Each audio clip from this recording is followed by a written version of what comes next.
Merci Julien Chiez pour nous raconter ce que tu nous parles pour le iPhone X et iPhone 10. C'est vrai que c'est l'iPhone le plus cher de l'histoire. Si vous aimez en tout cas Julien Chiez, vous marquez Julien Chiez et vous abonnez. N'oubliez pas, abonnez-vous chez lui en tout cas. Et très bien aussi Carole aussi. Abonnez pour ces deux chouchous qu'on préfère, que nous qu'on est vraiment fans et qu'on nous soutient énormément. Donc Julien Chiez, on se retrouve dans 15 jours pour retrouver nos prochaines aventures de Ultra Geek et il sera aussi dedans.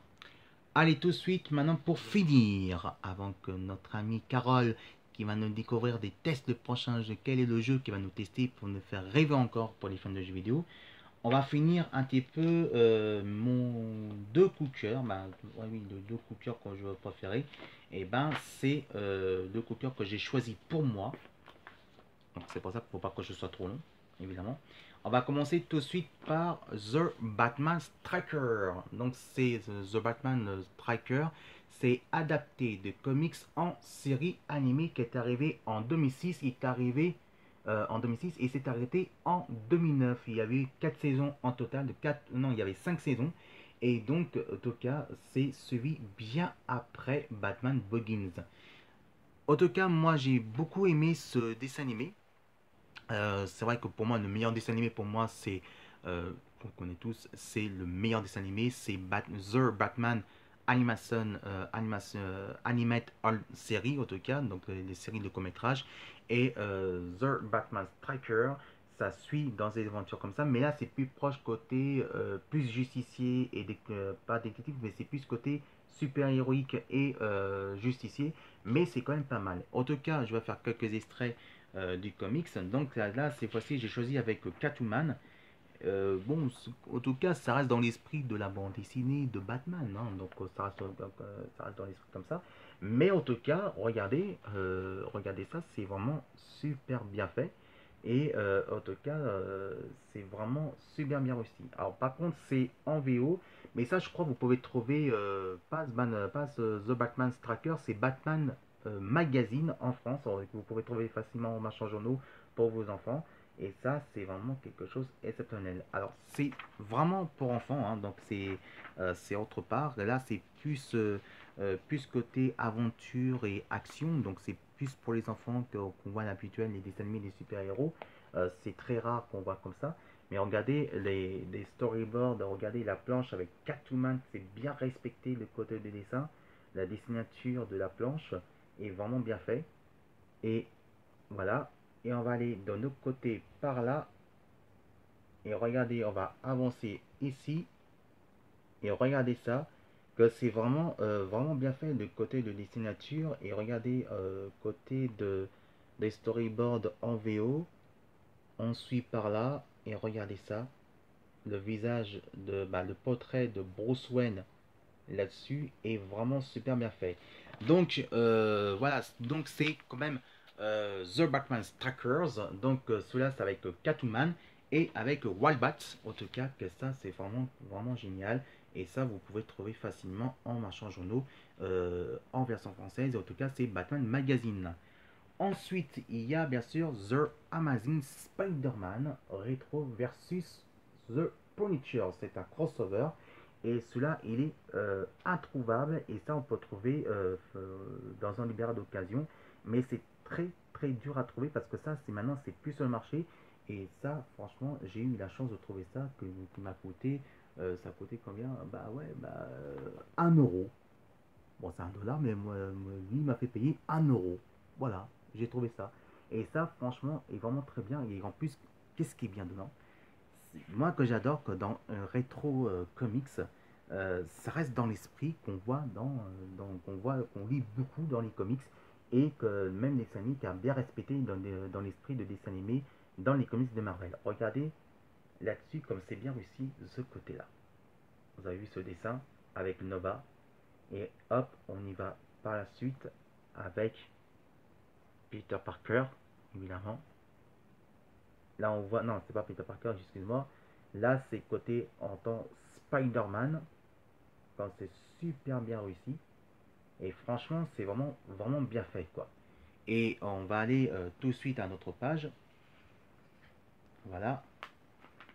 Attention, parce que là, c'est vraiment fragile, parce que c'est vraiment rétro. Regardez le côté des signatures par là, hop, avec The Preacher, avec Frank Castle, qui est vraiment bien aussi.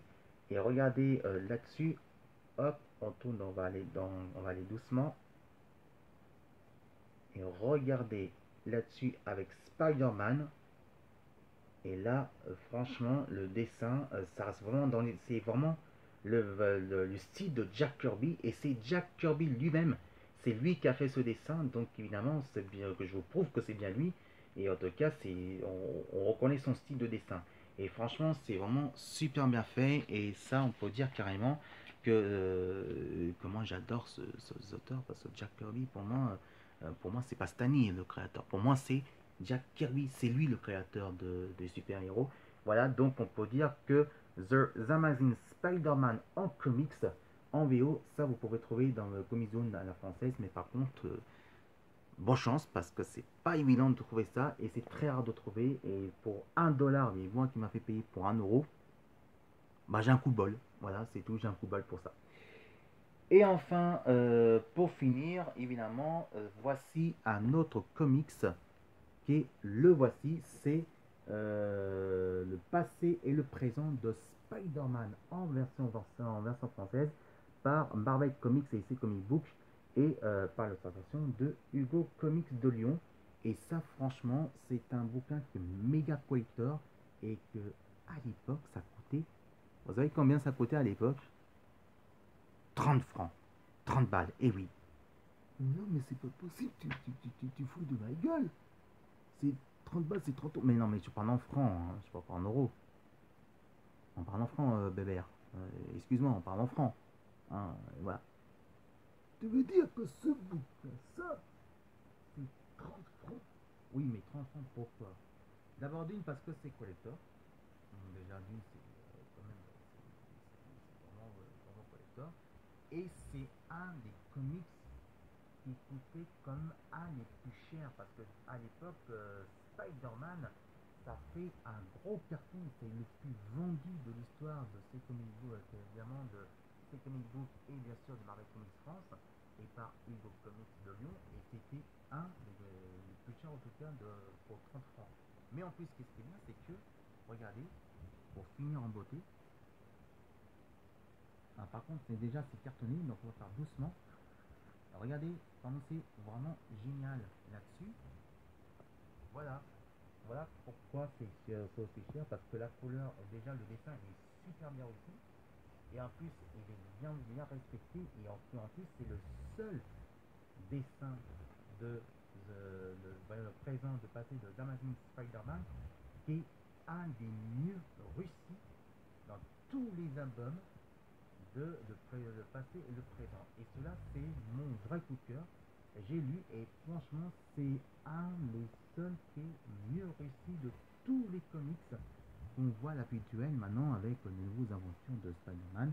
Donc c'est pour ça, à propos de ça, et c'est vraiment exceptionnel. À ce jour, je ferai vraiment mon résumé parce que là, j'ai pas beaucoup de temps. Parce que là, maintenant, on va finir cette émission. Voilà, si vous aimez en tout cas mes actifs petits comics, en tout cas que j'ai fait pour moi, vous marquez tout de suite Philippe Mot et vous regardez Ultra Geek évidemment pour ça aussi de l'autre côté là-dessus. Allez, on va finir avec nos chers amis Carole, en tout cas qui va nous faire découvrir d'autres jeux, qui va nous faire tester. Moi je vous retrouve dans 15 jours, c'est fois-ci, pour le prochain épisode bien sûr de Ultra Geek. Et puis samedi prochain à 21h, on va se retrouver enfin avec Radio Vidéo Lover. Alors, passez une très bonne nuit et à le week-end prochain parce que demain je suis au repos et je suis un grand plaisir de partager évidemment sur mon profil de ma culture geek et on se retrouve juste après demain avec le résumé de cinéma que je vais voir le film. Passez une très bonne nuit et on va dire à samedi prochain pour Radio Lover. Salut, bonne nuit à vous tous.